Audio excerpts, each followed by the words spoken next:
una resolución de la universidad y creo que también de la facultad, que yo no leí, así que les cuento lo que me contaron. Habría que averiguar en las páginas de la universidad y de la facultad, una resolución respecto de los finales, de la toma de finales.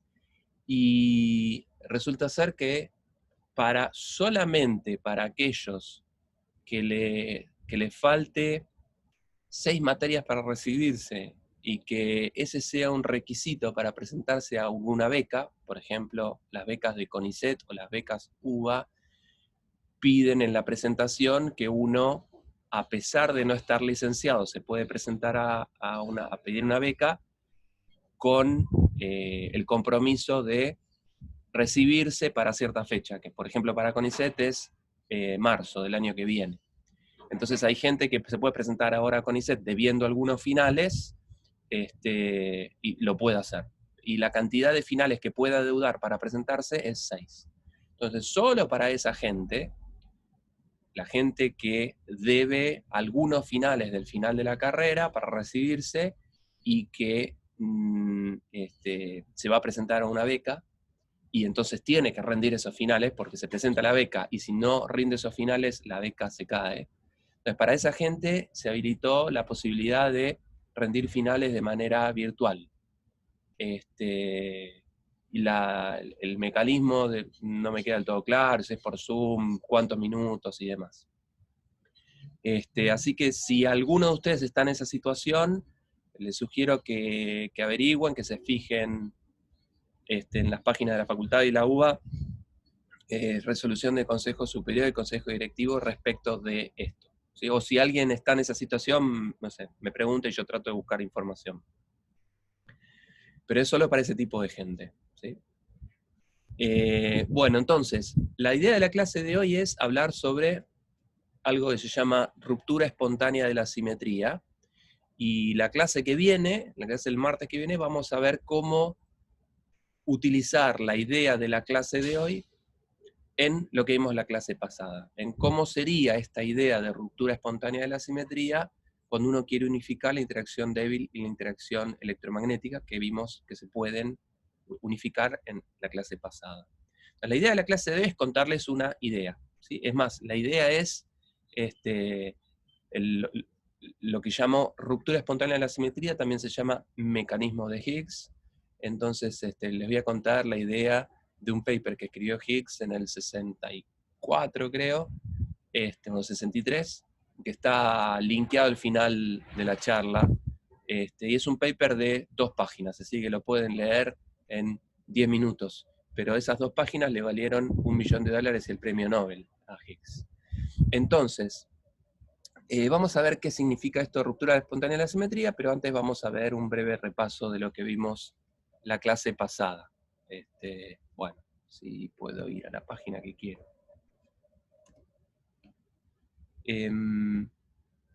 Así que si alguien tiene alguna duda puntual de algo que hayamos visto la clase pasada, me lo puede preguntar ahora, donde va a ser un muy breve repaso de lo que vimos. O sea, la idea central de la clase pasada fue mostrar que la interacción débil y la interacción electromagnética se pueden unificar, que se puede pensar en una única teoría que describa a la vez a la interacción electromagnética y a la interacción débil.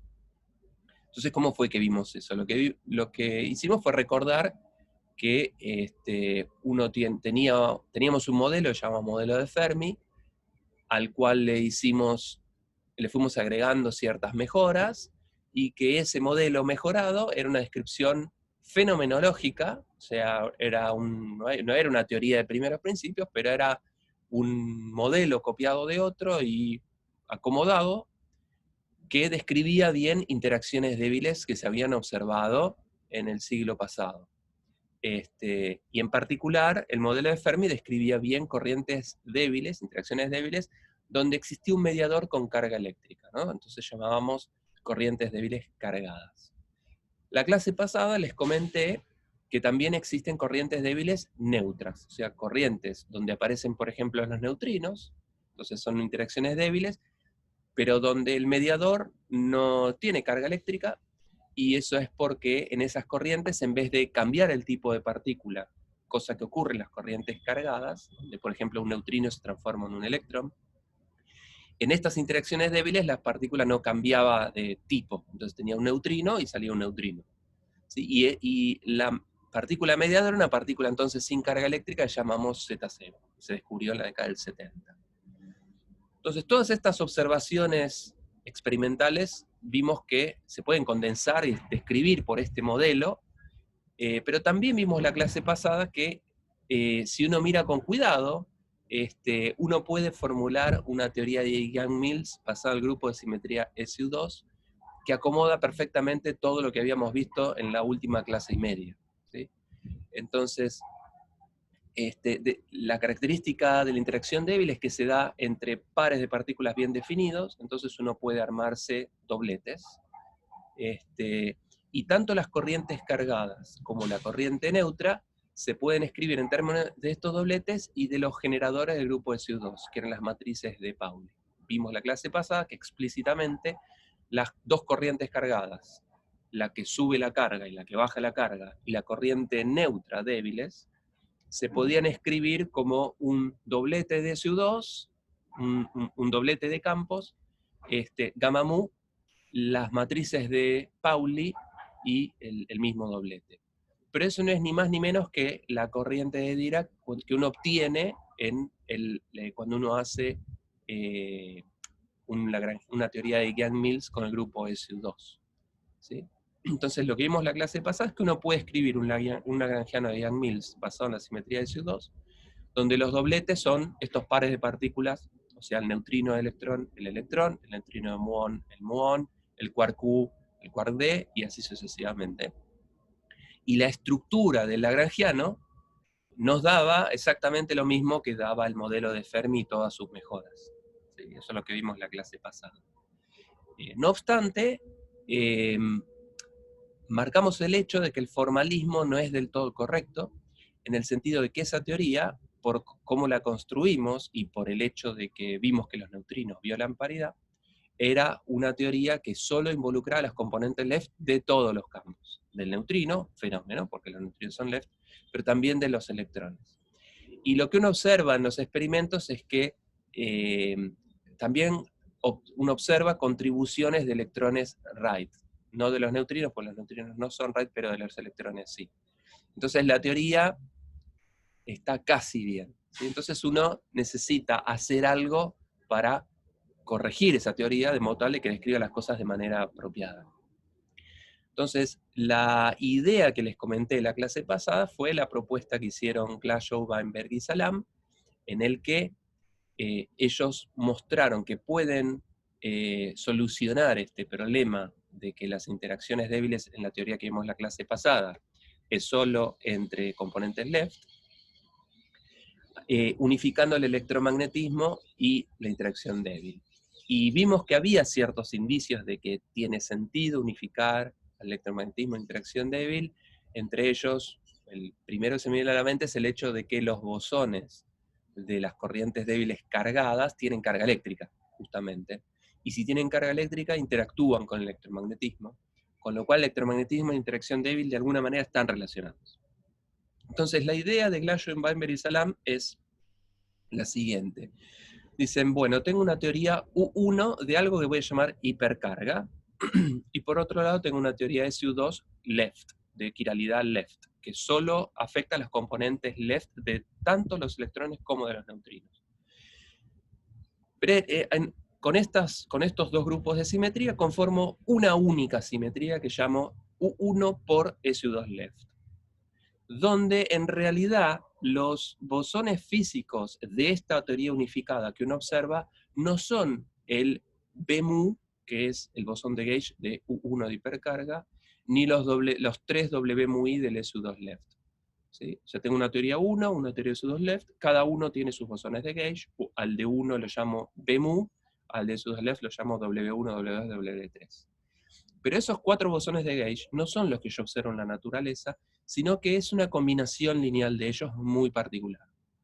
Entonces, combinando el B mu que acopla con los electrones right y el W3 mu que acopla solo con los electrones left, Entonces, mezclando el BMU y el W3, yo puedo hacer una,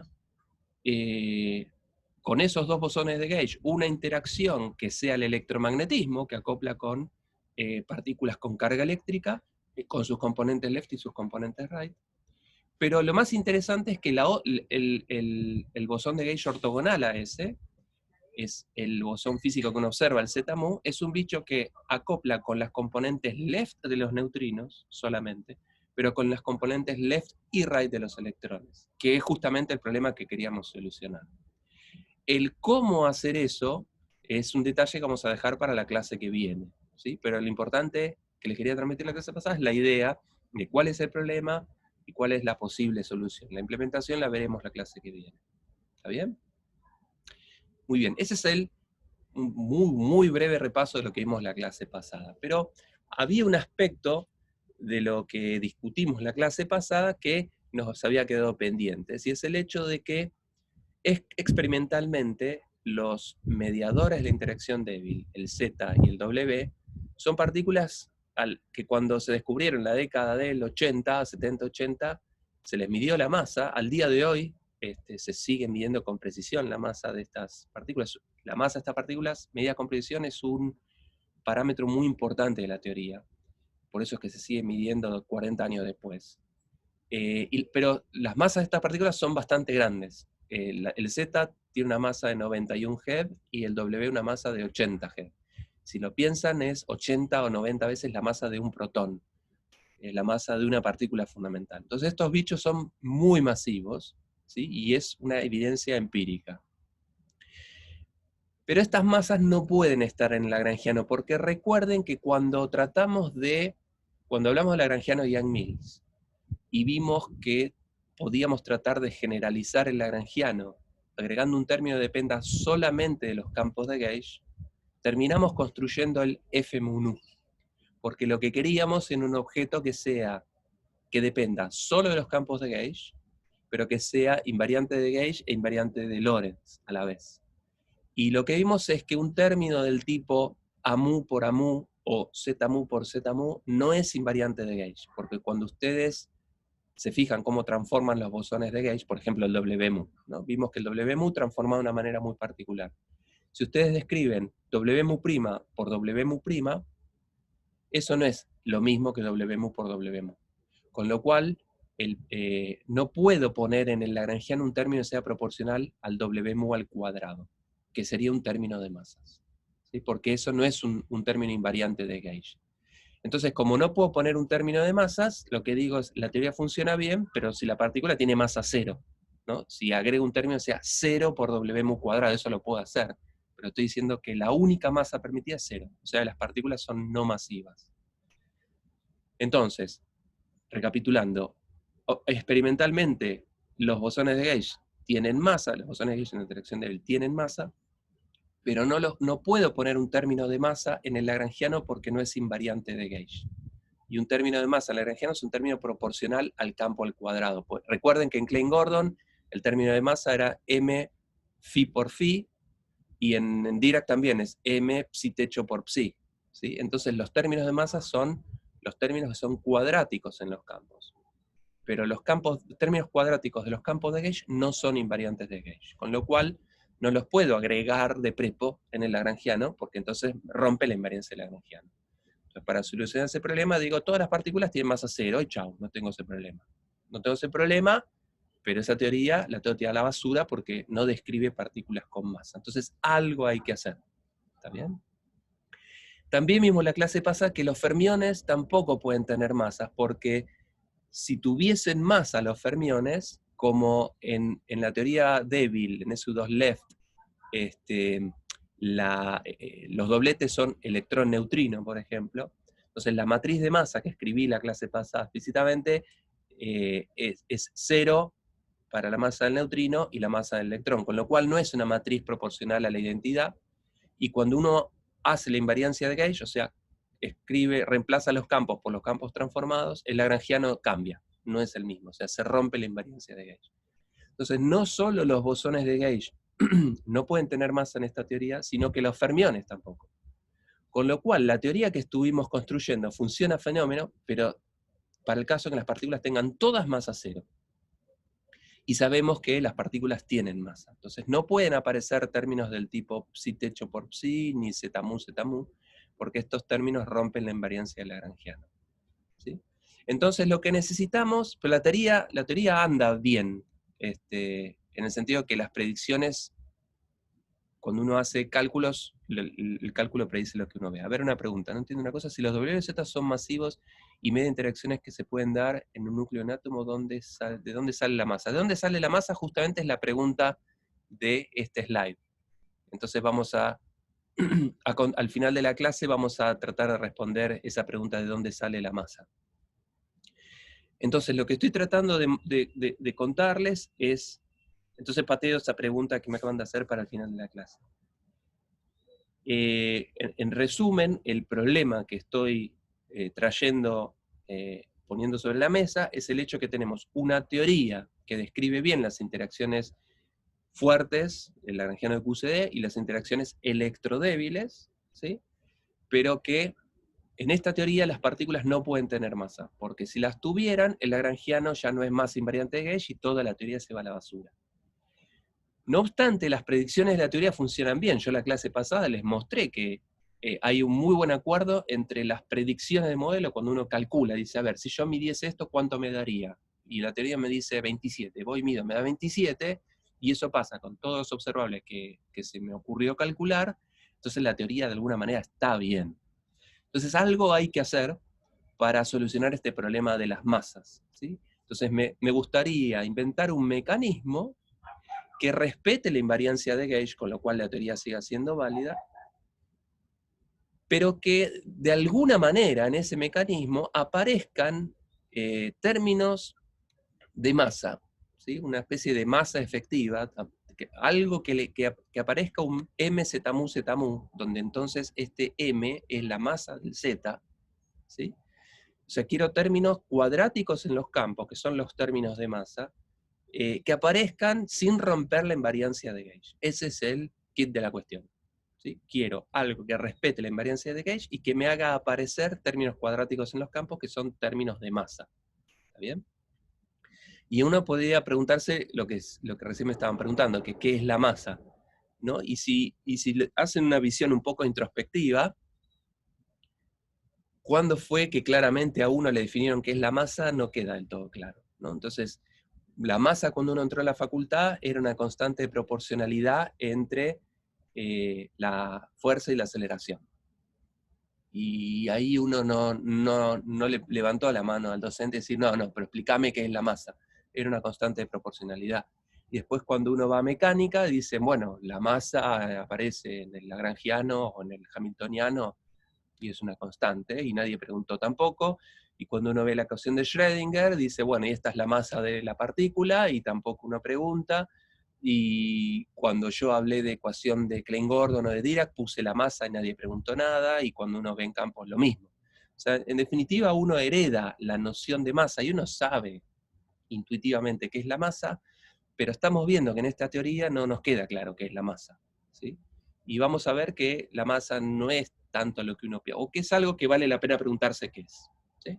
Entonces la idea de la clase de hoy es tratar de echar un poco de luz respecto de cómo solucionar este problema en la teoría, y la solución a ese problema nos va a hacer entender un poquito más qué es la masa. ¿Está bien? ¿Queda claro cuál es el problema? ¿No? Muy bien, continúo entonces. Entonces vamos a ver 3 ejemplos en la clase de hoy. 3 ejemplos para tratar de entender la idea de lo que llamamos el mecanismo de Higgs, que es sinónimo de ruptura espontánea de la simetría, ¿sí? Entonces los 3 son ejemplos para tratar de entender una idea. En la clase que viene lo que vamos a hacer es instrumentar esa idea en el caso del lagrangiano de electrodébil. En un lagrangiano en particular quiero ver cómo funciona este mecanismo. Lo que quiero contarles hoy es ejemplos que les muestran una idea, ejemplos que van a ser cada vez un poquito más sofisticados. Entonces el primer ejemplo es el siguiente. Consideren un lagrangiano como el que está acá, ¿sí? Donde este campo phi digo que es un campo escalar real, ¿sí? Entonces si lo piensan, esto es un término cinético, ¿no? Recuerden que d mu, la derivada mu es proporcional a p mu, o sea, este es p mu por p mu cuadrado, es un término cinético, proporcional a p cuadrado. Y esto es una función de phi, que lo llamo entonces un potencial. Entonces a este lagrangiano, y recuerden que el lagrangiano era la energía cinética menos el potencial. ¿Sí? Y estoy identificando a este con un término cinético y a estos con un potencial. Pero hay que tener cuidado qué hago con este término, porque si miran esto, los dos primeros términos del lagrangiano, ¿a qué lagrangiano corresponden los dos primeros términos de este lagrangiano?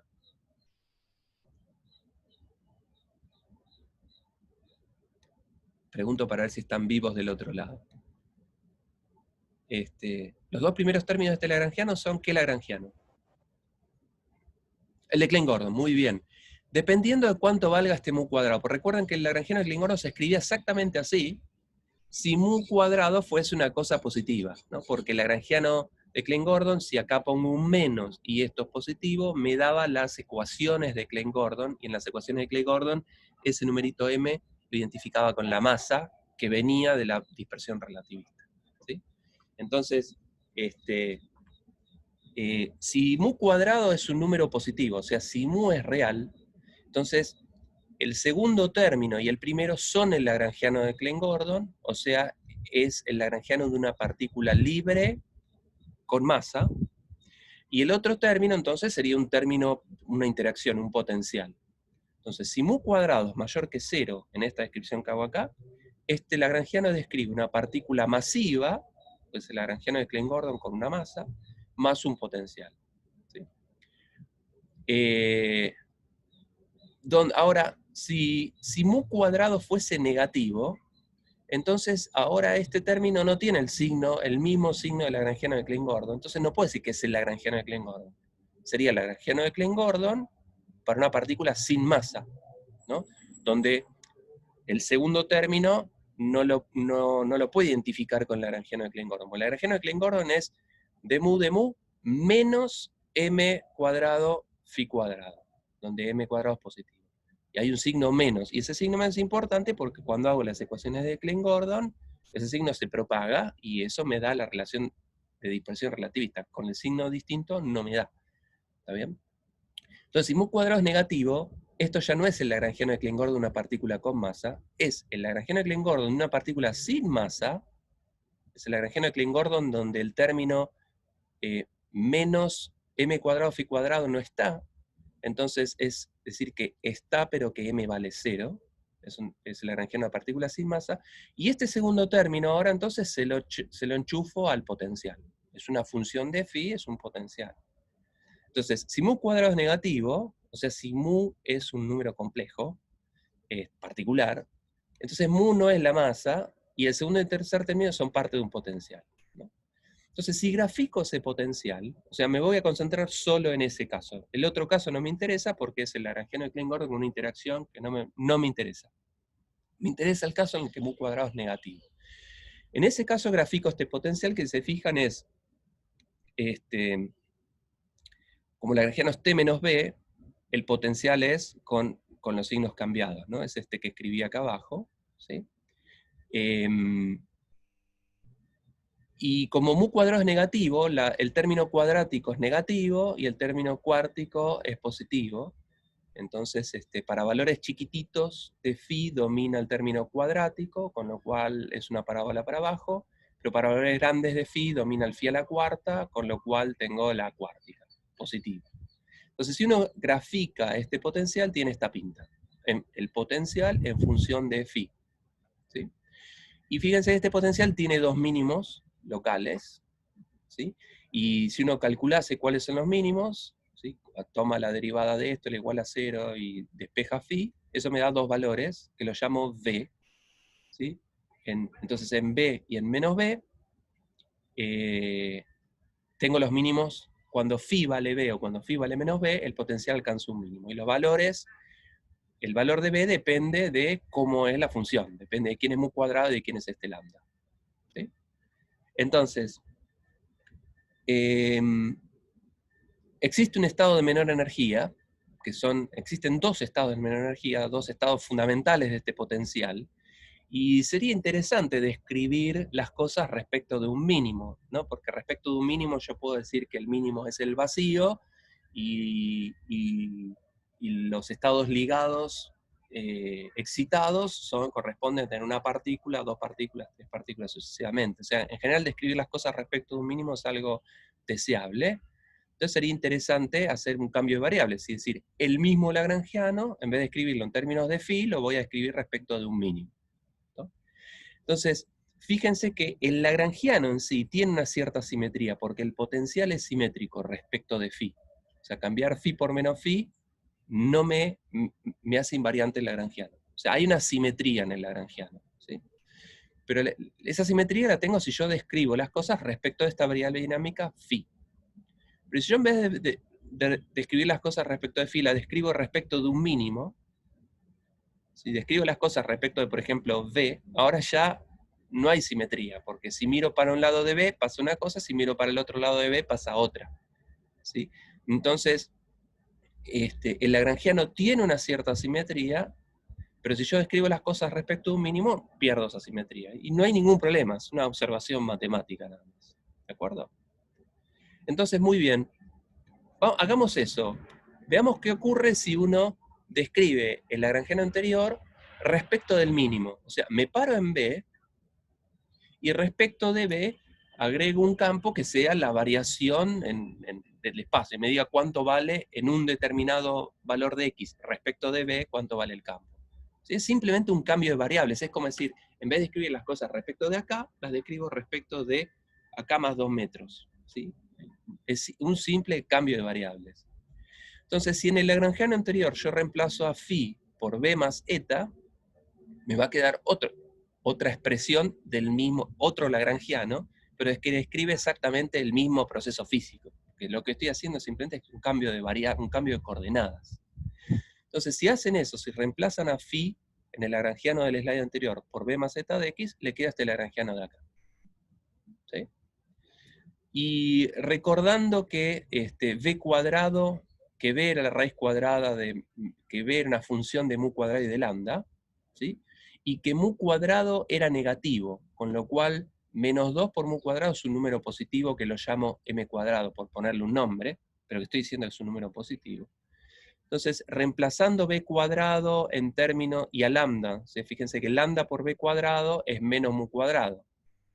Multiplico y divido por 2, simplemente para tener un medio acá. Entonces este término se transforma en este. El segundo término de acá arriba se transforma en el segundo término de acá abajo, y los demás los dejo igual. Pero ahora me pregunto, este lagrangiano, ¿sí? Que depende de la variable eta, fíjense que los primeros dos términos son el lagrangiano de Klein-Gordon, porque ahora m cuadrado es un número positivo, con lo cual el segundo término tiene el signo correcto, y estos dos primeros términos son el lagrangiano de Klein-Gordon de una partícula con masa m. ¿Sí?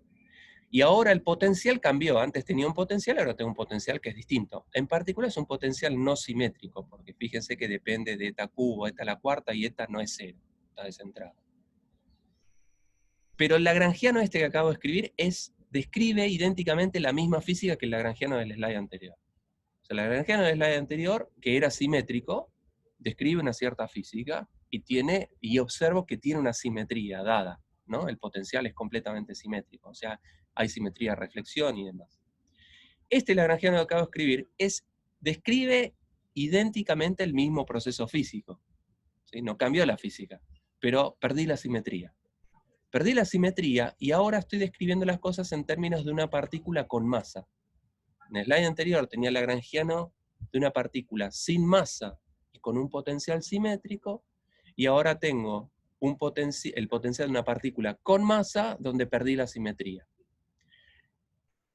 Nunca en ningún libro yo leí por qué se llama ruptura espontánea de la simetría. Nadie dice se llama ruptura espontánea de la simetría por esto, pero imagino que la ruptura espontánea está en esto. Yo perdí una simetría, la simetría del lagrangiano anterior estaba, y acá ya no está más.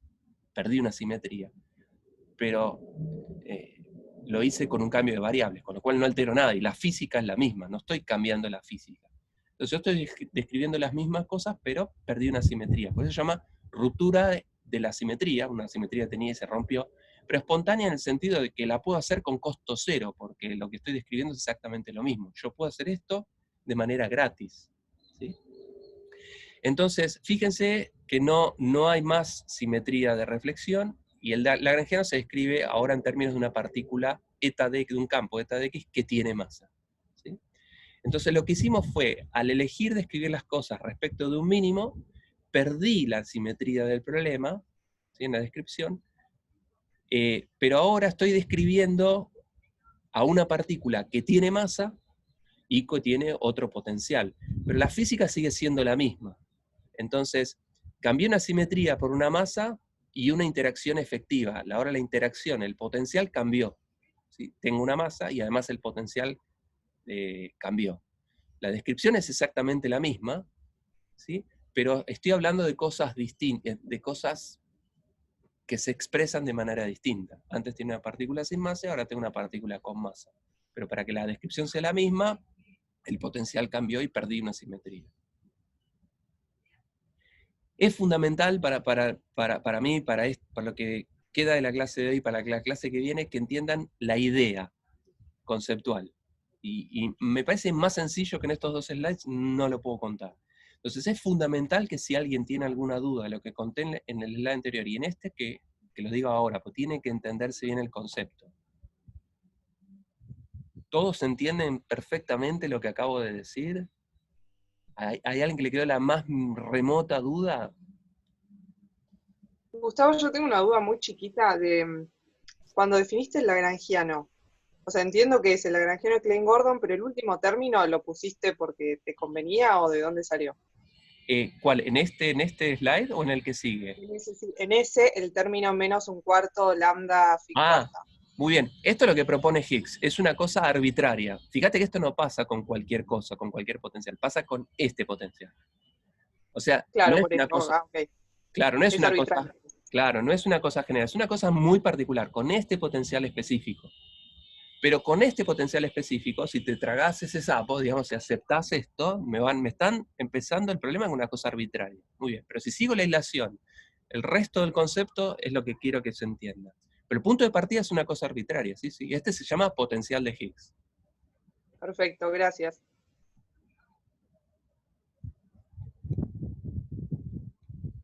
Muy bien. Hablen ahora que hayan presentado. No. Muy bien. A ver, ¿podrías volver a explicar el anteúltimo ítem? Entendí que se va a recuperar esa simetría que perdimos. Claro, lo que digo es que si, desde el punto de vista matemático, olvidemos que estamos haciendo física, vamos a análisis 1. Si uno tiene una función cuadrática, tengo x cuadrado, y ahora describo las cosas respecto de x0 igual a 2, ¿no? Entonces, el potencial ya no es más simétrico respecto de una reflexión, que antes tenía una simetría, y ahora como corrí todo una cierta distancia, la simetría ya la perdí. Mirar para un lado desde mi punto de origen, desde donde yo estoy escribiendo las cosas, mirar para el otro no es lo mismo. No obstante, la forma funcional cambió, pero la función es la misma. Entonces, estoy describiendo la misma física, porque recuerden que el lagrangiano en sí lo que me da son las ecuaciones de Lagrange, son las que describen la física, ¿sí? Entonces, el lagrangiano es completamente equivalente, porque lo que estoy haciendo simplemente es un cambio de variables. Y cambiar una variable, voy a hacer un corrimiento, describir las cosas respecto de otro valor que no sea cero, no me cambia la física del problema. Entonces, el hecho de que antes tenía un potencial que era simétrico y ahora no lo tengo, lo que me está diciendo es que perdí una simetría, ¿sí? Que antes la tenía, ahora no la tengo. Pero el problema físico que estoy describiendo es exactamente el mismo. Entonces, perdí la simetría, muy bien. Pero ahora, por ejemplo, ¿qué cosa compensa esa pérdida de información, por ponerlo de alguna manera, no la más feliz quizás? Ahora, por ejemplo, tengo la energía de una partícula que tiene masa, y además el potencial es distinto. Distinto de una manera específica. O sea, el potencial ahora es lo que debe ser de modo tal que este lagrangiano me dé las mismas ecuaciones de Lagrange que el lagrangiano anterior. Así que la física sigue siendo exactamente la misma. ¿Está bien? Muy bien. Vamos a dar otro paso más. O sea, ahora lo que acabamos de ver es una idea. Es una idea de que si yo tengo un lagrangiano de una partícula sin masa, pero y con un potencial arbitrario específico, puntual, que llamo el potencial de Higgs, entonces, si yo ahora en vez de describir las cosas respecto del phi original que tenía, las describo respecto de un mínimo, pierdo la simetría que tenía ese potencial, pero ahora describo una partícula que antes no tenía masa y ahora sí la tiene. Y eso está buenísimo en función de lo que vimos al principio de la clase, porque lo que queremos es un método que nos permita dotar de masa a las partículas sin romper la invariancia de Gauge. Y acá no estoy rompiendo la invariancia de Gauge porque el lagrangiano describe la misma cosa. No es que estoy agregándole términos. ¿Sí? O sea, o estoy agregando términos, pero si esos términos fuesen invariantes de Gauge, el lagrangiano sigue siendo invariante de Gauge. Entonces, vuelvo a repetir, la idea de lo que acabamos de ver es un mecanismo que nos permite ir de un lagrangiano a una partícula sin masa a un lagrangiano de una partícula con masa. ¿Sí? Vamos a ver lo mismo, pero agreguemos una sofisticación. En vez de hablar de un campo escalar real, ahora pensemos que tengo un campo escalar complejo. ¿Sí? Entonces, el potencial, recuerden que era, lo vuelvo a mostrar aquí, el potencial que habíamos partido del potencial de Higgs era cuadrático en el campo y cuártico. Un término phi cuadrado y un término phi a la cuarta. Si ahora el campo phi fuese complejo, phi al cuadrado sería phi conjugado por phi, y phi a la cuarta sería phi conjugado por phi al cuadrado, que es lo que escribí en este slide. O sea, ahora el potencial tiene un término que es proporcional a phi por phi conjugado, este es el phi al cuadrado, y un término que va como phi a la cuarta. ¿Sí? O sea, es el mismo potencial de Higgs. Pues les puse el lambda mayor que 0, y este mu cuadrado, que vuelvo a insistir, estoy mirando el caso en que mu cuadrado es negativo. ¿Sí? De modo tal que la pinta del potencial sea la misma. Si uno graficase esto, o sea, ahora pienso que phi es un escalar complejo, o sea que lo puedo escribir como la parte real y la parte imaginaria, de modo tal que este phi1 y este phi2 ahora son campos escalares reales, pero ahora tengo dos campos escalares reales, ortogonales. Y si lo miran en un plano donde este es el eje phi1 y este es el eje phi2, el campo phi2, el potencial es el mismo potencial de Higgs, es esa cuártica que domina para valores de phi grande y la parábola invertida para valores de phi chiquitito, y lo que hago es rotarlo, ¿no? Porque esto es completamente simétrico, tiene simetría de revolución. ¿Sí? Y en vez de tener dos mínimos en ese valor de v, que era menos mu cuadrado sobre lambda, y menos ese valor, ahora cuando lo voy rotando, lo que defino es un círculo de mínimos. ¿Sí? Entonces, generalizar de un campo escalar real a un campo escalar complejo, para el mismo potencial, para un potencial con la misma forma, transforma el potencial imagínense que yo esto lo roto respecto del eje vertical, del eje donde está el potencial. Entonces me queda la forma de esto, que es una especie de sombrero mexicano, ¿sí? Donde tengo ahora infinitos mínimos. ¿Está bien? Y entonces quiero hacer lo mismo. Entonces, ¿cómo había funcionado el caso anterior? El caso en el que el campo escalar era real y yo describía las cosas respecto de un mínimo. Elegí un mínimo y describía las cosas respecto de ahí. Ahora tengo infinitos mínimos. Tengo ahora un círculo de infinitos puntos donde todos son mínimos de este potencial. Entonces elijo uno, elijo este de acá, de manera arbitraria, ¿no? Elijo aquel en el que phi1 vale b y phi2 vale 0. Ese es uno de los infinitos mínimos. Entonces voy a describir las cosas respecto de este punto, ¿sí? En vez de respecto del 0, 0. Entonces digo que phi1 vale b y phi2 vale 0. Ese es el mínimo. Entonces mi campo lo voy a poder escribir como me paro en el mínimo, ¿sí? Más otro campo, que ahora más un campo que me dice cuánto me desvío yo de ese mínimo, ¿sí? Ahora, este campo H va a tener, como el campo phi es un campo escalar complejo, va a tener una parte real y una parte imaginaria. Entonces la parte real la llamo h chiquitita de x, la parte imaginaria la llamo rho de x, donde ahora h y rho son funciones reales. ¿Sí? Entonces ahora mi campo lo puedo escribir como me paro en ese mínimo, en un mínimo que elegí arbitrariamente, y respecto de ese mínimo yo puedo variar el campo con una parte real y una parte imaginaria. ¿Sí? Esta es mi propuesta de cambio de variable. En vez de escribir las cosas en términos de phi, de phi que tiene phi1 y phi2, la parte real y imaginaria, las voy a escribir en términos de h y ρ. ¿Sí? Entonces, si sustituyo en el lagrangiano que escribí en el slide anterior, reemplazo a phi por esto, ahora el lagrangiano, en vez de depender de phi1 y phi2, o de phi y phi conjugado, va a depender de h y de ρ. Si hacen esa sustitución, el lagrangiano tiene un montón de términos, donde los primeros términos son estos. Hay uno que es un término cinético del campo H, de mu de mu H, de mu H de mu H, es un término cinético, P cuadrado de H. Lo mismo para ρ. Y después aparece un término que, si lo miran bien, es proporcional a H al cuadrado, y la constante de proporcionalidad es positiva, porque recuerden que mu cuadrado era negativo, ¿sí? Pero con este menos, esto que está entre paréntesis es positivo, y con el signo menos. Entonces, el primer término y el tercero son el lagrangiano de Klein-Gordon, de una partícula con masa raíz de menos 2 mu cuadrado.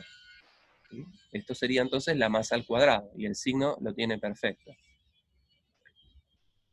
El otro campo me aparece un término cinético, pero no aparece, cuando uno expande el lagrangiano, no aparece un término proporcional a ρ cuadrado. No aparece. ¿Sí? Entonces, hacer este cambio en este caso particular me dio el lagrangiano. Yo partía del lagrangiano. Recuerden nuevamente, el lagrangiano anterior era el lagrangiano de un campo escalar complejo sin masa, porque el potencial, porque este mu cuadrado al ser negativo no lo podía juntar con el término cinético que me da la lagrangiano de Klein-Gordon, con lo cual este potencial forma un lagrangiano que es un lagrangiano de una partícula sin masa con un potencial particular. Al describir las cosas respecto de un mínimo, ahora el lagrangiano es el lagrangiano de un campo escalar real con masa y un campo escalar real sin masa. ¿Sí? Muy bien. Ahora, ¿hasta acá me siguen lo que acabo de hacer? Intuyo que Perdón, sí. los Sí, campos van a interactuar entre sí aparte, ¿no? O sea, vas a tener términos cruzados con ρ y sí, con sí. h. Por supuesto que no les estoy dando atención porque no es el punto crucial al que quiero apuntar. Sí, pero aparecen términos de interacción, por supuesto. Porque ahora, recordad que como el caso anterior, el potencial cambiaba y no era simétrico, acá lo mismo, ahora tendré un potencial que tiene términos que mezclan a H y a ρ, de una manera particular. ¿Sí? Perfecto, gracias. Muy bien, ahora, yo lo que quiero es lo siguiente, a diferencia del caso anterior, en donde el campo era un campo escalar real, acá tengo un campo escalar complejo, y entonces, como es complejo, yo podría hacer un cambio de fase. A ver, creo que lo había escrito acá, claro. Como el campo es complejo, entonces ahora puede tener una invariancia ante cambios de fase, ¿no? O sea, yo podría hacer que el lagrangiano sea invariante ante una transformación de fase del grupo U1. ¿Sí? Y para hacer eso, ¿qué tenía que hacer? Para hacer que el lagrangiano sea invariante, lo que tengo que hacer es reemplazar la derivada ordinaria por la derivada covariante, ¿no? Entonces, el lagrangiano original era d mu phi conjugado de mu phi menos el potencial que escribí en el slide anterior, que es este, eventualmente con, bueno, ese era el lagrangiano original. El lagrangiano anterior tenía el potencial, que es este, y el término cinético, que es de mu phi conjugado de mu phi. Ahora, como el campo phi es un escalar complejo, yo puedo, y tengo un lagrangiano que es como el de Klein-Gordon con un potencial, yo podría ver si el lagrangiano es invariante ante una transformación de gauge del grupo U1. ¿Sí? ¿Qué significa hacer una transformación de gauge del grupo 1? Significa transformar la derivada ordinaria por la derivada covariante, que es lo mismo que decir que ahora incorporo un nuevo campo a mu, que va a ser el responsable, que dependiendo de cómo transforme, va a ser responsable de mantener la invariancia de gauge. ¿Sí? Entonces, ahora el lagrangiano lo escribo en términos de derivada covariante, o sea, la derivada mu la reemplazo por la derivada mu menos IG a mu. ¿Sí? Como uno está conjugado, acá cambio un signo, ¿no? Entonces, lo que estoy haciendo ahora es pidiendo la invariancia de gauge.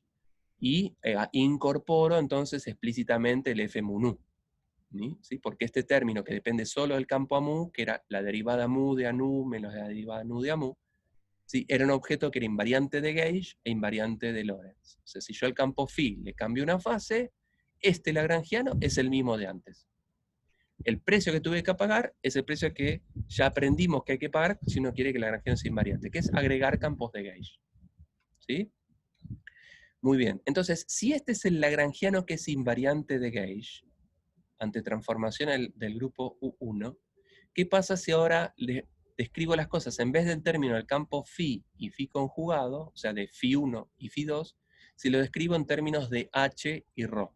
O sea, ¿qué pasa si en este lagrangiano reemplazo a phi por lo que es en términos de h y ρ? O sea, si reemplazo a phi por esto.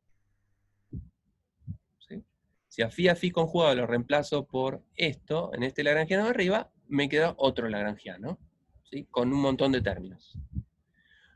Uno de esos términos es de mu, de mu h, el otro es de mu rho, que vienen fácilmente de este de mu aplicado a phi y este de mu aplicado a phi.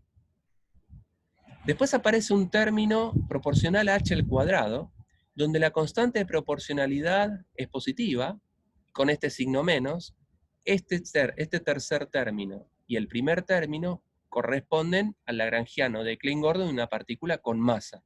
El lagrangiano de Klein-Gordon de un campo H con masa, la raíz cuadrada de este numerito.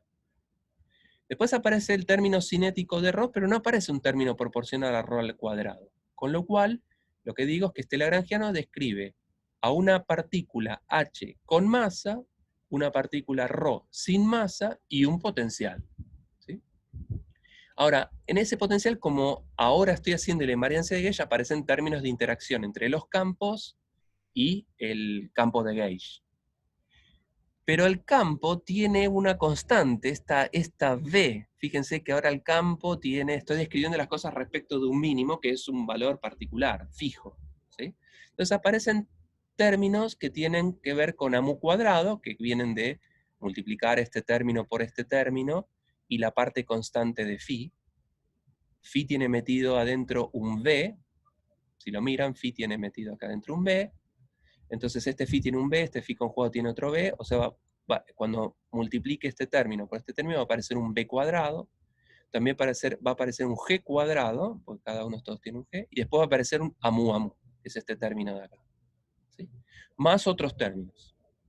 Pero lo que me interesa es este particular. Fíjense que este término G es una constante y V es una constante. Entonces este es un término, un medio, algo al cuadrado, AMU. ¿Y eso qué es este término? ¿Qué expresa un término proporcional a AMU cuadrado? Término proporcional campo al cuadrado es un término de masa. ¿Sí? O sea que ahora, este lagrangiano describe un campo escalar real con masa, el H, un campo escalar real sin masa, el ρ, y al hacer la invariancia de Gauge, al pedirle al lagrangiano que sea invariante de Gauge, del grupo 1, ahora el bosón de Gauge, el AMU, que es el campo de Gauge, ahora tiene un término de masa. Tengo un término que es proporcional a AMU al cuadrado. ¿Sí? Entonces,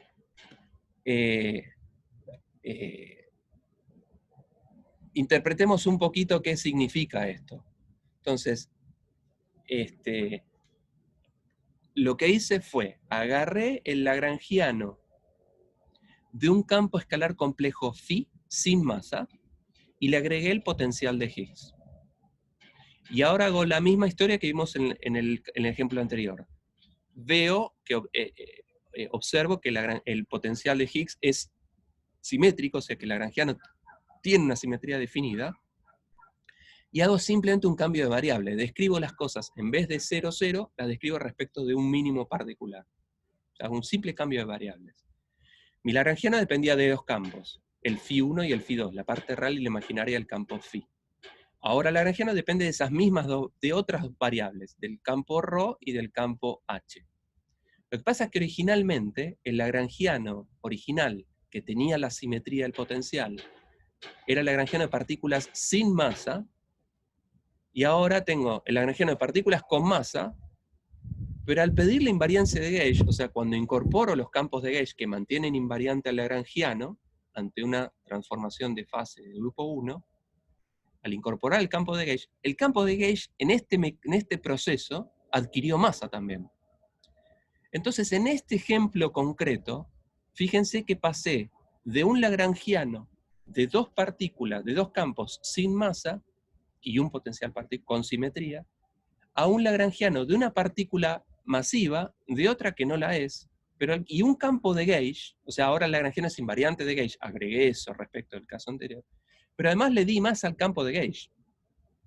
O sea que con este mecanismo le puedo dar masa a un campo, pero también le puedo dar masa a los campos de gauge. Y eso es una cosa que queríamos al principio de la clase, porque yo quería darle masa al W y al Z, que son partículas masivas experimentalmente, pero en la teoría no podía poner un término proporcional a Z mu, porque no era invariante de gauge. Pero ahora este lagrangiano es invariante de gauge y me aparecen términos proporcionales a mu. ¿Sí? Entonces este mecanismo, esta idea, me permite respetar la invariancia de gauge y darle masa a los bosones de gauge, a los campos de gauge, que era lo que queríamos hacer. ¿Está bien? Lo que pasa es que esto funciona para el caso de un campo complejo que no nos dice nada. En definitiva, nuestro lagrangiano es otro, es el lagrangiano electrodébil que vimos en la clase pasada. Entonces Una tenemos pregunta, que ver Gustavo. cómo implementarlo. Sí. Que tampoco me lo había preguntado antes, o sea que podría haberlo preguntado antes. ¿Por qué no tenemos términos cinéticos para los bosones de los campos de gauge? O sea, eso no... Sí. Tenés el término cinético, está acá en el F1, F1. Ah, es verdad, tenés razón. Sí, Y que no tenés los razón. puse acá, están los puntos suspensivos. O sea, este lagrangiano tiene un montón más de términos, pero no los escribo todos porque me interesa concentrarme en los que en los que me importan. ¿Está bien? Hay que hacer una interpretación importante acá, que es la siguiente. Fíjense que le agregué masa a un campo de gauge. Y algo que yo no les conté explícitamente, pero que los pueden ver en el Halsen, está contado brevemente, es que si un campo de gauge es no masivo, como el fotón, tiene 2 grados de libertad. ¿Sí? Como el fotón tiene polarización transversal a la dirección en la que se mueve. ¿Sí? El campo electromagnético es algo que oscila en el plano ortogonal en el que se mueve. ¿Sí? Entonces tiene 2 grados de libertad. Si un fotón tuviese masa, si existiese una cosa como esas, tiene un grado de libertad más longitudinal. ¿Sí? O sea, podría polarizarse además en el eje longitudinal, si una partícula tuviese masa. Eso es algo que está contado en el Halsen. Y que yo no de vago, sino porque me lleva un poquito de tiempo, no les conté, lo pueden ver de ahí. Pero el concepto importante es que si yo le agrego masa a un campo de gauge, le estoy dando un grado de libertad adicional. Si le confiero masa, le doy algo más, ese atributo es un grado de libertad más, que se puede traducir en una polarización en el eje longitudinal. ¿Sí? Entonces, este bosón de gauge ganó un grado de libertad. Antes no lo tenía, ahora lo tiene. Entonces, en un cambio de variables, yo no puedo ganar o perder grados de libertad, porque el problema que estoy describiendo es el mismo. Si un problema tiene 5 grados de libertad, y en vez de describirlo respecto de un eje de simetría, de un sistema de coordenadas, lo escribo respecto de otro, los grados de libertad siguen siendo los mismos. El número de variables independientes que necesito para escribir el problema no puede cambiar simplemente por cambiar un eje de coordenadas. Si eso fuese así, la física sería trivial, sería mucho más sencillo. Perdón, una pregunta, Gustavo. Este grado de libertad que le estamos agregando es que en la práctica, por ejemplo, habíamos visto las ecuaciones de Broca, que es para Claro, tipo con y sin masa, y ahí teníamos que, por ejemplo, la helicidad podía ser, o sea, +1, -1 y 0 en un caso. claro. Si tenías o no masa, perdías ahí uno de los estados posibles. ¿Es a eso lo que te referís? Exactamente. Es exactamente lo mismo, tal cual. Entonces, hay algo que nos cierra acá, ¿no? Porque lo que hicimos fue un cambio de variables que me llevó a describir las cosas en términos de Φ1 y Φ2, y a mu, a h, ρ y a mu. Entonces tenía los grados de libertad que tenían el H y el Rho, que eran el Φ1 y Φ2, que eran escalares, que tengo 2 grados de libertad, el Φ1 y Φ2, y los reemplacé por H y Rho, que también son escalares. Pero el bosón de Gage antes tenía una cierta cantidad de grados de libertad, y ahora al darle masa le dio un grado de libertad más. Entonces este cambio de variables pareciese ser que me dio un grado de libertad más. Y eso lo que me está diciendo es que en realidad no estoy contando bien los grados de libertad, y eventualmente alguno de estos campos hay un grado de libertad que es espurio, es un grado de libertad que está de más, que lo estoy contando de más. ¿Sí? Entonces el que es espurio es este Rho. Y así, ahora vamos a ver cómo darme cuenta que ese campo Rho es espurio, pero una manera de darse cuenta es la siguiente. Ese Rho, ese H lo voy a llamar el bosón de Higgs. Es un bosón porque es un escalar real, y satisface la ecuación de Klein-Gordon de una partícula masiva. El Rho es un bosón porque el lagrangiano que lo escribe es el de Klein-Gordon para una partícula sin masa, y es un escalar real. ¿Sí? Entonces Rho y H son bosones, y uno puede pensar que H es el campo que me mueve en la dirección del sombrero, de la curvita, y Rho es el que me pasea de mínimo a mínimo. Entonces pasarme de mínimo a mínimo no me cuesta nada en energía. Entonces la variable dinámica que describe movete de un mínimo a otro no le cuesta nada de energía, y lo podemos asociar a una partícula que no tiene masa, que no tiene inercia, que moverme de un punto al otro me cuesta nada. Y eso lo puedo, o por lo menos a mí me resulta intuitivo pensar, que desplaza una partícula que no tiene masa. Entonces el Rho es el campo, es el bosón que me mueve en la dirección de los mínimos del sombrero, y H es el que me mueve en la dirección perpendicular en cada uno de esos puntos. O sea, es el que tiene que enfrentarse con subir la barrera de potencial.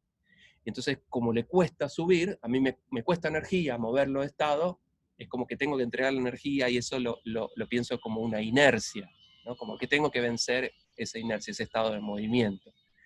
El bosón Rho se llama bosón de Goldstone, por darle un nombre, bosón de Goldstone. ¿Sí? Y ese es un bosón espurio, es un campo que aparece, pero vamos a ver que nos lo podemos sacar de encima. En realidad no lo necesitamos para escribir este problema. Vamos a ver cómo es eso. Entonces, el hecho es que en este caso puntual, como el lagrangiano es invariante de Gage, significa que si yo al campo le cambio la fase de manera arbitraria, el lagrangiano es invariante, o sea, la física es la misma. O sea, ahora vemos un caso concreto donde la invariancia de Gage me sirve para algo lindo y bien definido. Es el hecho que al lagrangiano, el lagrangiano, al ser invariante de Gage, me permite a mí cambiarle la fase del campo de la manera que a mí se me antoje. Lo puedo hacer y el lagrangiano no cambia, ergo la física no cambia. ¿Sí? Entonces, el campo phi, recuerden que era un campo complejo, ¿no? Y ese campo complejo lo puedo escribir como un módulo y una fase. ¿Sí? Entonces, podría decir que un campo escalar real se encarga de cambiarme el módulo, y otro campo escalar real, θ de x, es el que se encarga de cambiarme la fase. O sea que al phi yo lo podría escribir como de esta manera, ¿no? Y necesito dos campos. El phi, que dependía de φ1 y φ2, ahora depende de h y de θ, pero donde a cada uno le asigno responsabilidades distintas.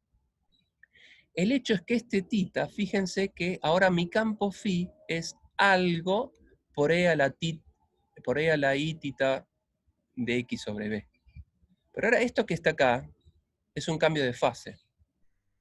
Entonces, mi campo phi lo escribo como algo por una fase.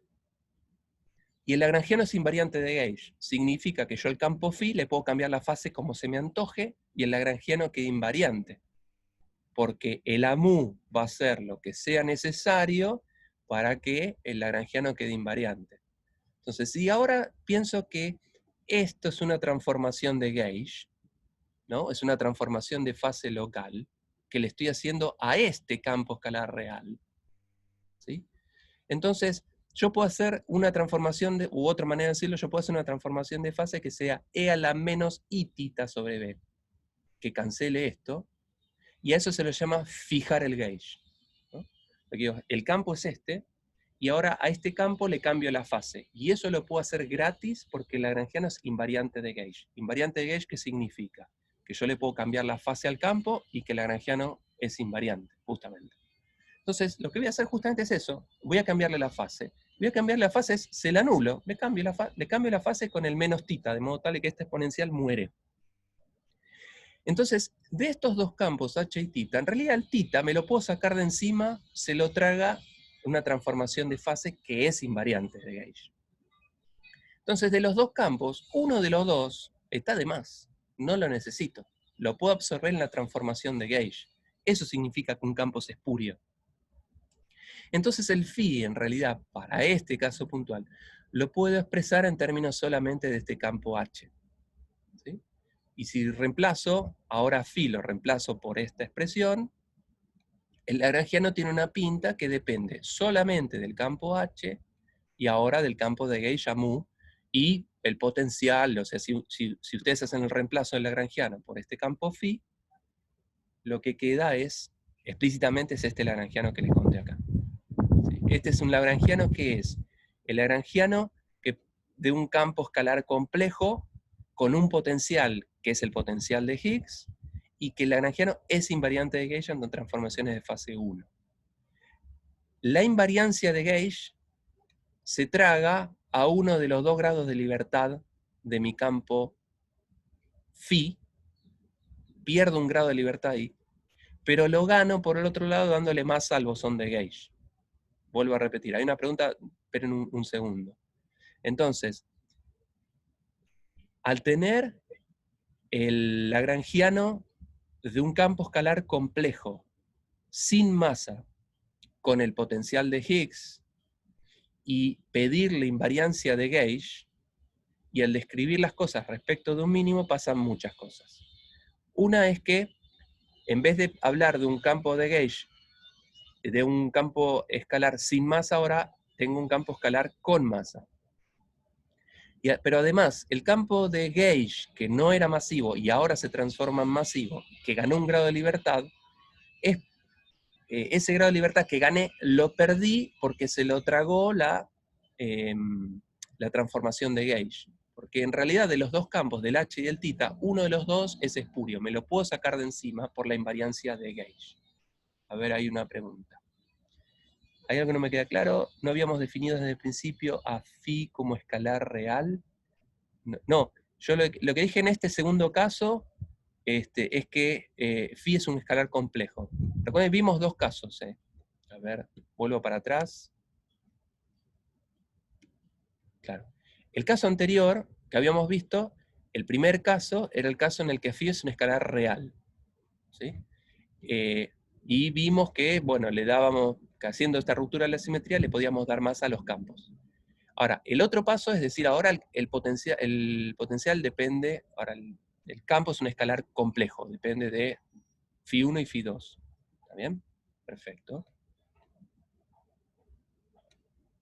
¿En dónde estaba? Acá. No, acá. ¿Está bien? Entonces, resumiendo, si tengo el lagrangiano de un campo escalar complejo, que tiene 2 grados de libertad, la parte real e imaginaria, sin masa, y le agrego el potencial de Higgs, al hacer este mecanismo de Higgs, esta ruptura espontánea de la simetría, que significa describir las cosas respecto del mínimo, ¿sí? Como el campo es complejo, y tengo un lagrangiano que pueda ser invariante de gauge, invariante de gauge, ¿qué significa? Significa que yo al campo le puedo cambiar la fase de manera arbitraria, y que el lagrangiano me da las mismas ecuaciones de Lagrange. Entonces, si puedo cambiar la fase de manera arbitraria, lo que estoy diciendo es que uno de estos dos campos me lo puedo sacar de encima. Lo puedo sacar de encima con la transformación de gauge. Eso se llama fijar en gauge. Elijo de todas las infinitas fases que yo puedo cambiarle al campo, elijo aquella que me mate uno de los dos. ¿Sí? Entonces ahí perdí un grado de libertad. Uno de estos dos campos no lo necesitaba en definitiva. ¿Sí? Perdí ese grado de libertad, que lo gano por otro lado porque aparece un término de masa para el campo de gauge. La cantidad de grados de libertad que tengo son las mismas. Ese campo θ en realidad era un campo espurio, un campo que parecía que necesitaba, pero en realidad cuando hago la transformación de gauge no lo necesito. ¿Sí? A este campo escalar real H lo vamos a llamar partícula de Higgs, por darle un término. Y en este caso, lagrangiano quedó el lagrangiano de esta partícula de Higgs con masa, de un escalar real con masa, más un término de masa para el bosón de Gauge, más un potencial que depende de H, ¿no? Y términos de interacción entre el campo de Gauge y este campo de Higgs. Hay un término que es proporcional a mu cuadrado h cuadrado, y un término que es proporcional a h por a cuadrado, y después el término cinético de los campos de Gauge. ¿Bien? Entonces, en resumen, ¿de qué es lo que hicimos hasta ahora? En el caso de un campo escalar real, cuando el campo phi era un escalar real, perdí la simetría y se transformó en masa para mi campo. Un campo escalar real sin masa y una simetría, este mecanismo, pierdo la simetría, gano masa. Pero no me cuesta nada, ¿por qué? Por eso lo llamo espontáneo, es como que yo puedo hacer eso sin costo alguno. El lagrangiano no cambia en absoluto, ¿sí? La descripción de física que estoy haciendo es la misma. En este último caso, cuando el campo en vez de ser un escalar real es un escalar complejo, la simetría se transforma en la masa para uno de los campos reales, pero también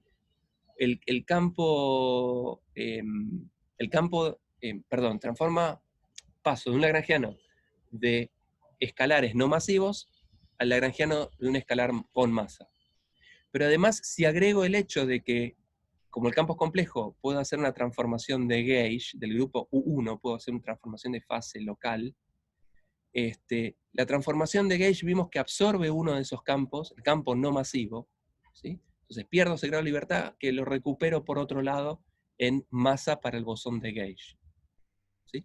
Pero la descripción del problema sigue siendo la misma, pero ahora estoy hablando de un lagrangiano donde físicamente la cosa es como yo quiero, estoy describiendo, estoy inventando un método que preserva la invariancia de gauge, pero que le da más a los bosones de gauge, que es justamente lo que queremos hacer con el Z. Ahora lo estamos haciendo con un lagrangiano arbitrario, pero le estoy mostrando cómo funciona la idea. ¿Sí? Vamos a ver un último upgrade de esto. Lo que hicimos recién, lo hicimos para el grupo de simetría U1, o sea, partimos de un escalar real, de un escalar complejo, ¿no? Que tenía 2 grados de libertad. Ahora podemos pasar a otro grupo de simetría, o sea, en vez de U1, pensemos en U2. Entonces, si en U1, el grupo de simetría 1 me permitía cambiar la fase para un escalar complejo, entonces el SU2 me permite cambiar la fase para un doblete de campos complejos. Entonces ahora mi campo, mi lagrangiano, va a ser una función de un campo tipo de Yang-Mills, que es un vector de campos de campos de Dirac, ¿no? Un campo escalar complejo, bueno, en este caso son escalares, un doblete de campos complejos. O sea, esta función phi mayúscula depende de 4 funciones escalares reales. O sea, este phi de arriba lo llamo phi más y este phi cero, lo llamo phi más y phi cero porque recuerden que en el modelo electrodébil las cosas se daban en dobletes, donde en esos dobletes yo ponía por convención a la partícula con carga eléctrica más grande arriba y la partícula con carga eléctrica más chica abajo. Entonces pongo phi más y phi cero, uno con carga eléctrica, otro sin carga. Es convención esto en realidad, no es que estoy diciendo que tengan carga eléctrica. Pero cada uno de estos phi's, el phi más y el phi cero, son campos escalares complejos, o sea que tienen su parte real y su parte imaginaria. Entonces este phi mayúscula tiene 4 grados de libertad. El phi 1, el phi 2, el phi 3 y el phi 4, que son escalares reales. ¿Sí? El lagrangiano sin pedir la invariancia de gauge, entonces va a ser el lagrangiano de este campo phi, entonces es d mu phi daga d mu phi, y le agrego el potencial de Higgs, ¿no? Que va a ser mu cuadrado phi daga phi más el lambda phi daga phi al cuadrado. O sea, este es un término que es cuadrático en el campo phi y un término que es cuártico en el campo phi. Y estoy diciendo otra vez que lambda es positivo y que mu cuadrado es negativo, de modo tal de tener el mismo potencial de Higgs. ¿Sí? Ahora, si escriben explícitamente phi daga phi, ¿sí? Es un escalar que es la norma, si quieren, de phi, por decirlo de alguna manera, phi 1 cuadrado más phi 2 cuadrado más phi 3 cuadrado más phi 4 cuadrado. ¿Bien? Entonces, otra vez es como una especie de radio en dimensiones, no sé, en 4 dimensiones, en 4 dimensiones. ¿Sí? En el caso, cuando el escalar era complejo, phi conjugado por phi era phi1 cuadrado más phi2 cuadrado, y eso nos definió una especie de radio, ¿sí? Bueno, ahora tengo una especie de radio en más dimensiones, difícil de graficar. Entonces, en este caso, otra vez lo mismo. Siempre que tenía el potencial de Higgs, en el caso de que el campo phi fuera un escalar real, tenía 2 mínimos. Si el campo phi era un escalar complejo, tenía simetría de revolución y tenía infinitos mínimos en un círculo. Ahora tengo, en vez de 2 grados de libertad, tengo 4 grados de libertad. Pero el potencial sigue teniendo la misma simetría, con lo cual ahora tengo un conjunto de infinitos números, de infinitos mínimos, que son aquellos valores de phi para los cuales phi daga por phi vale menos mu cuadrado sobre 2 lambda. Es la misma condición de mínimos, ¿sí? Pero ahora esto, en vez de ser en 2 dimensiones, o sea, graficarlo en 3 dimensiones, lo tengo que graficar en 5 dimensiones. ¿No? Es una especie de hiperesfera de hipercírculo de mínimos como parte de esa hiperesfera. Imposible de graficar. De todos esos infinitos mínimos, yo puedo elegir uno, el que a mí se me antoje, ¿no? Entonces elijo este. Elijo un mínimo que sea el campo de arriba, o sea, el phi más, que tenía al phi 1 y al phi 2. Los elijo como 0, y al phi 0, que tenía a phi 3 y a phi 4, lo elijo como v. ¿Sí? Y raíz de 2 es una constante normalización nada más. ¿Está bien? Entonces, de todos los infinitos mínimos, elijo uno particular, aquel que tiene la parte real. ¿Sí? Entonces ahora el campo phi, si este es el mínimo, lo puedo describir respecto de ese mínimo como esto, ¿no? O sea, 0 al campo de arriba y b más h de x en la parte de abajo. ¿Bien? Vamos a usar la invariancia de gauge de la misma manera que usamos en el caso anterior para quedarme con un h real. O sea, este h tiene su parte real y su parte... Bueno, o sea, el campo... esto está mal escrito, ¿no? Este campo phi, descripto de respecto de un mínimo, tendría que agregar acá algo que tenga parte real imaginaria. Pero ya vimos que la parte imaginaria la puedo absorber con una transformación de gauge y quedarme solo con la parte real. ¿Sí? Puedo escribir al campo como el módulo y la fase. ¿Sí? Donde ahora en la fase veamos bien cómo sería esa fase. Entonces el argumento es, que voy a hacer acá para hacer el mecanismo de Higgs, que es cambiar la descripción respecto del lagrangiano original a pararme respecto de un mínimo, y elegí ese mínimo en particular, la manera de proceder es la misma.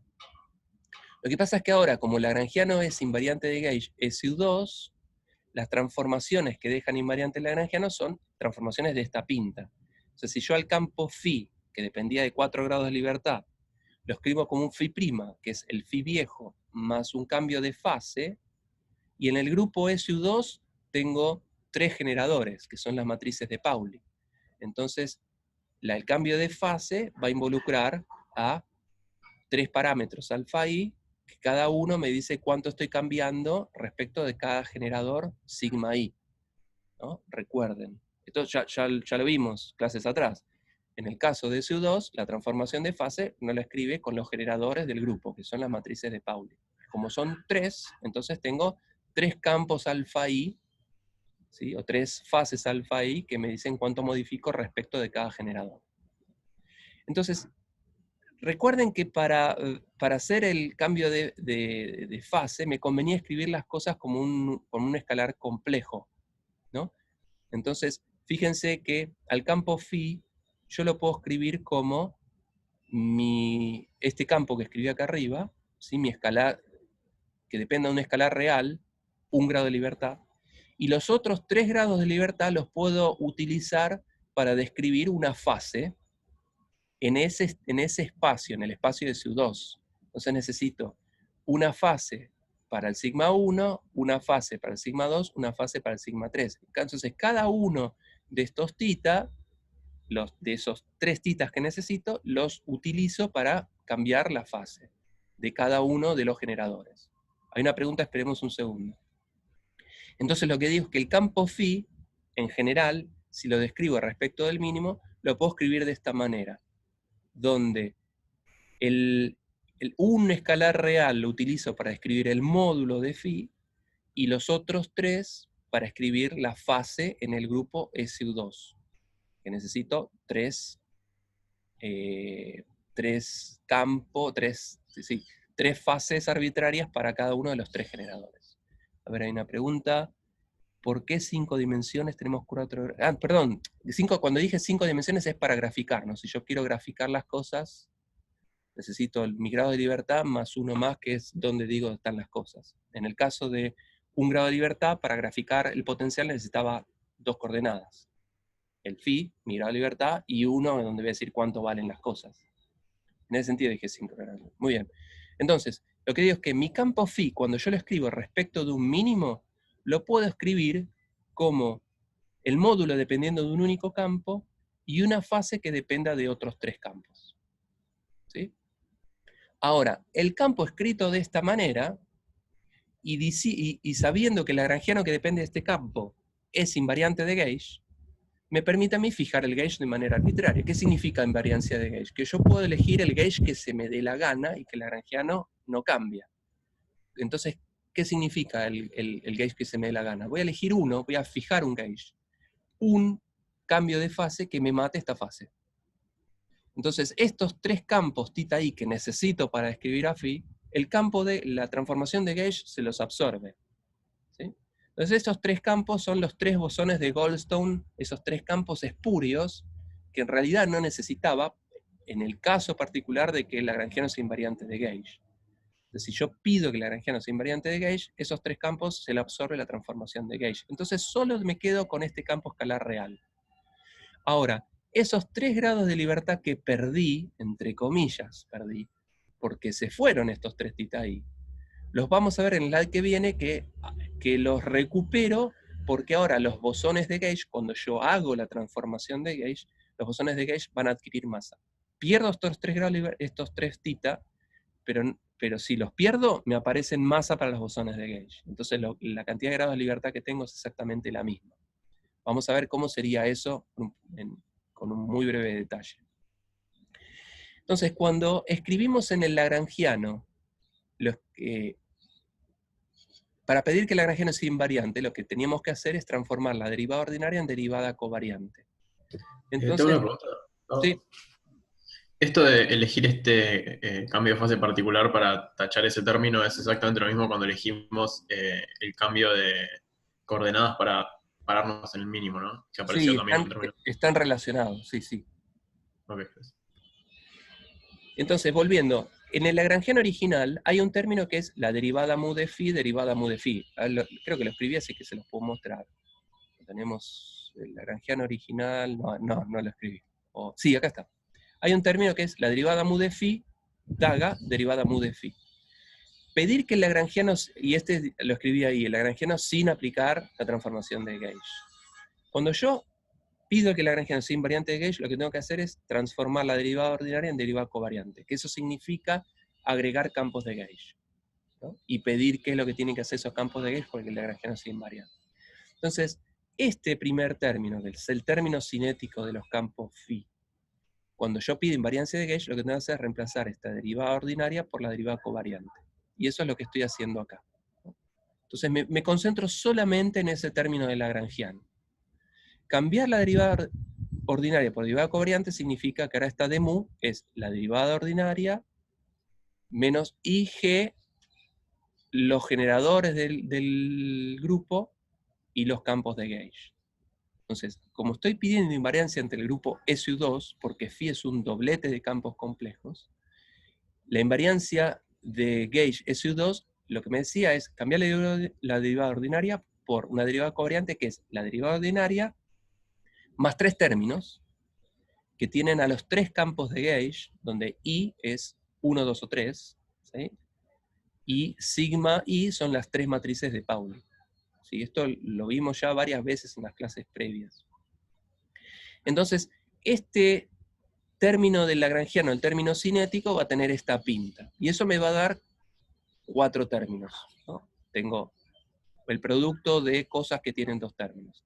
En particular, un término es el que multiplico este término, el segundo del primer paréntesis, con el segundo del segundo paréntesis. ¿Sí? Entonces, este término de mu-phi daga de mu-phi va a tener un montón de términos que son el de mu-phi, el de mu-phi este con el de mu-phi, y en particular el producto de este con este, que lo escribí acá abajo. ¿Sí? Ahora, el producto de esto con esto, fíjense que me va a dar un i cuadrado, que es menos 1, con este menos hace más, g cuadrado,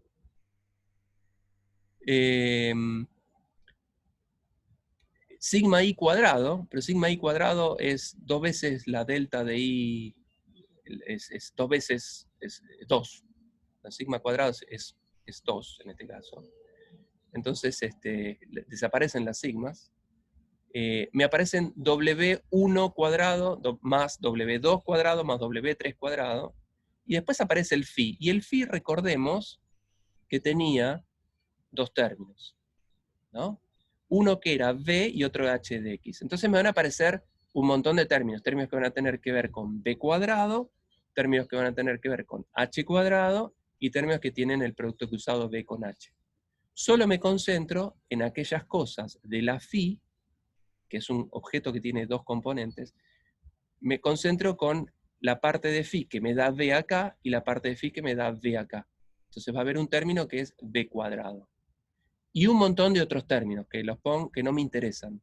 Lo que me interesa es mostrar que la parte del término cinético del lagrangiano, cuando yo hago la transformación de Gauge, me da un montón de términos, chorrocientos, como dice mi hijo, que no me interesan, pero hay uno en particular que es proporcional a los campos de Gauge al cuadrado. Entonces, en este caso, fíjense que aparecen términos de masa para los tres campos de Gauge de la interacción SU2, los tres campos de Gauge de esta transformación, que es lo que dije en el slide anterior. Lo que los 3 grados de libertad que perdí en la transformación de Gauge, los 3 θ i, los perdí, perdí esos grados de libertad, pero los gané por otro lado en masa para los bosones de Gauge. ¿Está bien?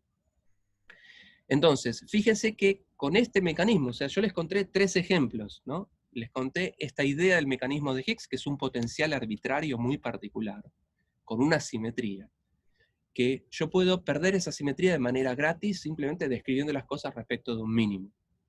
Y en el caso, vimos 3 casos. El caso de que el campo es un campo escalar real, después vimos el caso de un escalar complejo, y finalmente el campo de un doblete de campos complejos.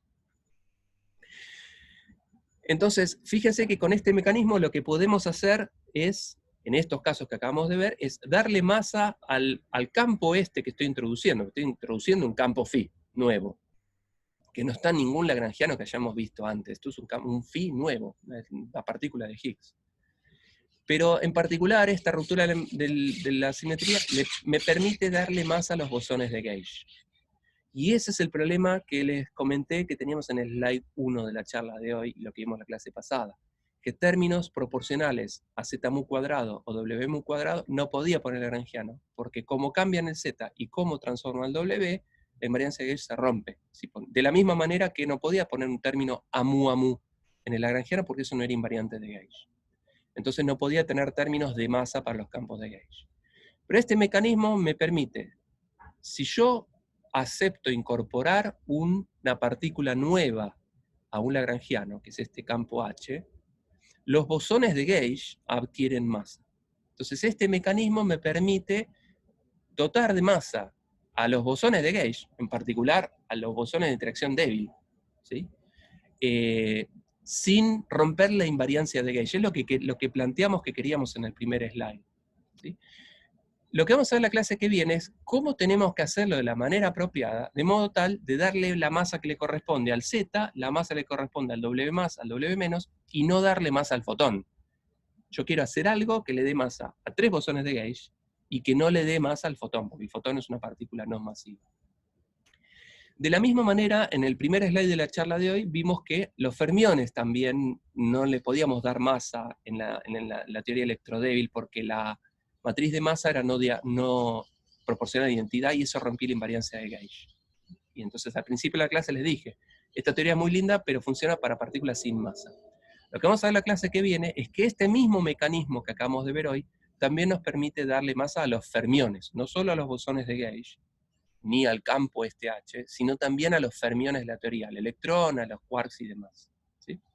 Entonces, en este sentido, las masas, hay una pregunta, esperemos un minutito, las masas de las partículas van a aparecer como consecuencia de esta ruptura espontánea de la simetría. O sea, las masas son en definitiva la interacción entre un campo y este valor V del campo de Higgs. Este valor V, este V que llamamos acá, el mínimo del potencial, este V, le voy a dar un nombre, le voy a llamar valor de expectación del vacío, por ponerle un nombre que está en los libros. Entonces, dependiendo de cuánto valga este V, será la masa de las partículas, porque fíjense que los términos de masa son proporcionales a V. Dependiendo quién sea V, y el acoplamiento de esas partículas, será la masa de cada partícula. Entonces, en realidad, la pregunta del slide 2, ¿qué es la masa? Ahora podríamos decir que la masa es el resultado efectivo que surge de una ruptura espontánea de la simetría, ¿sí?, de la interacción de las partículas, la que sea que adquiere masa, con el valor de expectación del vacío, con este V. ¿Sí? En las cuentas, los términos cuadráticos de la masa van a ser proporcionales a este V cuadrado, y dependiendo cómo es que acoplen las cosas, cómo sea la estructura del lagrangiano, cuánto más o cuánto menos será la masa de una partícula. Entonces la masa de una partícula, en definitiva, para mí, en función de lo que acabamos de ver, es un observable efectivo que surge de la interacción de una partícula con el campo de Higgs, con esta partícula de Higgs. ¿Sí? Había una pregunta que es la siguiente, no sé si se dio a entender o me la perdí, pero volviendo al principio de la clase, ¿qué significado intrínseco tiene la masa en este contexto? Bueno, eso, tenemos... perfecto, entonces tenemos que reinterpretar qué es la masa.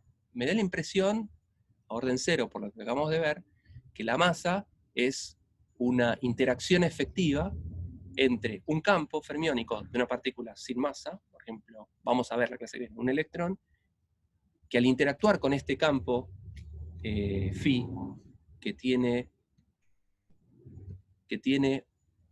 un campo H, pero además tiene un valor de expectación en el vacío, el valor en el mínimo, el valor de este campo en el mínimo no es cero, es un cierto valor. Y dependiendo de quién sea este valor, va a ser cuánto más grande o más chico sea el término cuadrático del campo. O sea, el término cuadrático del campo, que es lo que se hace con la masa, es una interacción efectiva del campo al que tiene masa, que adquiere masa, porque interactuó con este campo de Higgs. ¿Sí? Fíjense entonces que la clase de hoy, estoy terminando, me quedan 30 segundos, es una clase para mí muy importante desde el punto de vista conceptual. Hay que entender la idea de cómo funciona este mecanismo, cuál es el problema, por qué lo quiero resolver y cómo es que se resuelve. ¿Sí? Lo que vimos hoy son 3 ejemplos de cómo le puedo dar masa a las cosas sin romper invariancias de Gauge. La clase que viene lo que vamos a hacer es, en particular en el modelo electrodébil, cómo hacer para darle la masa que le corresponde a los bosones de Gauge y cómo darle masa a los fermiones. Ahora quiero aplicar esto, pero en una teoría particular que es la que vimos la clase pasada. ¿Sí? Eso es lo que vamos a ver en la clase que viene. Pero es importante entender la idea y desde el punto de vista conceptual, desde el punto de vista físico, cómo funciona esta idea. ¿Sí? Bien, ¿alguna otra pregunta?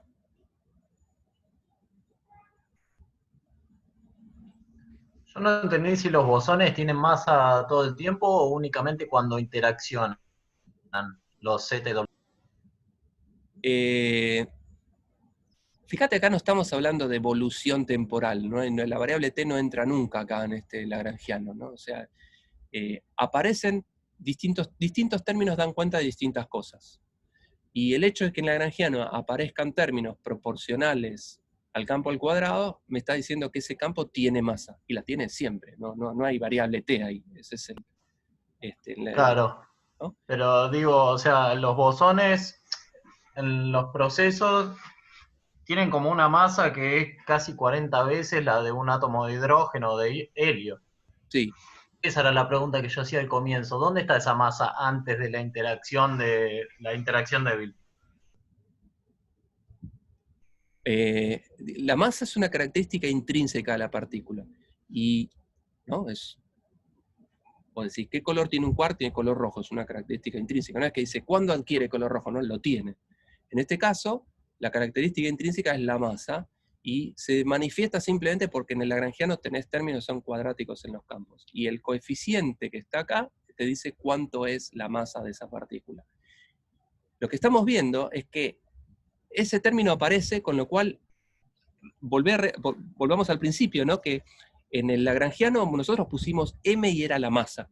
Y esa masa venía de teórica 2 del lagrangiano, de la ecuación de Schrödinger, que venía del lagrangiano clásico, del hamiltoniano clásico, y que venía de las leyes de Newton. O sea, sigue siendo el mismo concepto de masa. Lo que estamos viendo ahora es que la noción de masa no es ni más ni menos que, o esto nos está diciendo, que es la interacción de todas las partículas con un campo de Higgs. Hay un campo nuevo en la teoría, es este H de X, y que la interacción entre todas las partículas y este campo de Higgs es lo que me da el término cuadrático. Con lo cual, para tener una visión humana, macroscópica, yo tendería a pensar que el universo está lleno de campos de Higgs por todos lados, y que una partícula interactúa con el bosón de Higgs y adquiere masa, ¿sí? Y que cuando se quiere trasladar, dependiendo de cuánto interactúe con el campo de Higgs, más masa tendrá o menos masa tendrá. ¿Sí? Cuanto más interactúe significa, en el lagrangiano, las constantes que aparezcan acá, si son grandes o chiquititas, te va a decir si esa partícula tiene mucha masa o poca masa. Pero en definitiva, la masa es la interacción de una partícula con el campo de Higgs. Entonces significa que el bosón de Higgs está por todos lados. Es una especie de melaza que está en el universo, y que las partículas, cuando se quieren mover, interactúan con esa melaza, y es eso lo que le da inercia, digamos, que es de lo que da cuenta la masa. Pero esa es tratar de entender desde el punto de vista macroscópico, de manera humana, las cosas. Desde el punto de vista formal, la masa es una interacción entre una partícula y el V, que es el mínimo del potencial de Higgs. O sea, todas las partículas que tienen masa interactúan con el campo de Higgs, y dependiendo de cómo sea esa interacción, tendrán más o menos masa. Hay que rumiar esto, no es una cosa que queda clara al toque, hay que digerirlo, porque uno quiere tener una imagen intuitiva de qué es esto. Y en definitiva, yo lo que les conté hoy es cómo construir un lagrangiano que resuelva estas cosas. Y de ahí a llevar una visión intuitiva requiere meditarlo un poco.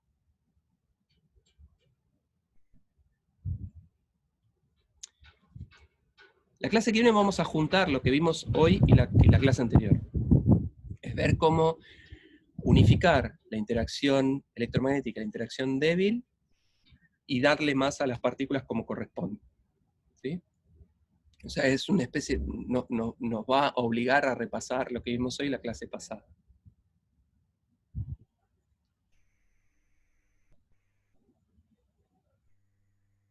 ¿Alguna otra duda? Léanse este paper, es interesante, porque uno por ahí cuando estudia,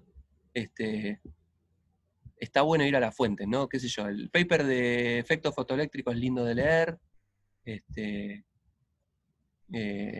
sé yo, los experimentos de Millikan eran interesantes también. Bueno, este paper de Higgs vale la pena leerlo, son 2 páginas, se lo leen en 10 minutos, ¿sí? Y después tienen años para digerirlo. Vale la pena que lo lean. Bueno, entonces si veo que no hay más dudas, por lo menos por ahora, los dejo en presencia de los Matías. Retomamos a las 2:40.